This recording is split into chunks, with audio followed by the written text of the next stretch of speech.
Assalomu alaykum, sizlar bilan Aka Behruz. Biz hozir Quyimozordamiz.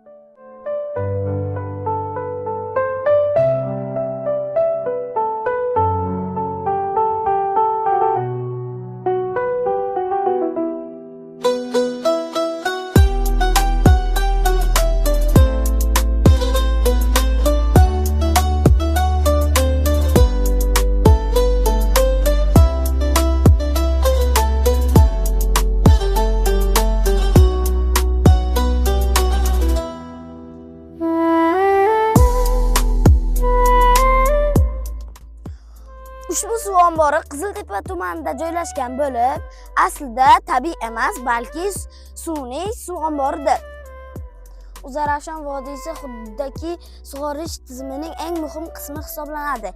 Ombor Amu-Buxoro kanali va nasos stansiyalari orqali suv bilan ta'minlanadi. Quyimozor suv omborining asosiy vazifalari qishloq xo'jaligi yerlarini sug'orish, suv zaxirasini to'plash va ularni tartibga solish, atrof hududlarda meliorativ holatni yaxshilash.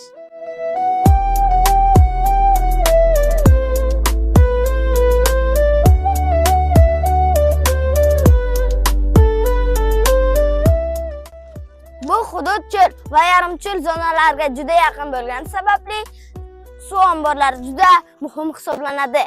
Bu yerdagi iqlim qishda juda sovuq, yozda esa juda issiq bo'ladi.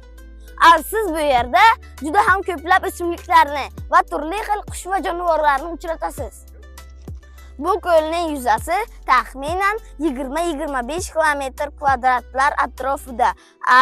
Bu suv sathiga qarab o'zgaradi. Chuqurligi ham xuddi shunday suv sathiga qarab o'zgaradi. Normal joylari 5 dan 8 metrgacha bo'lsa, eng chuqur joyi esa 10 dan 12 metrgacha bo'ladi.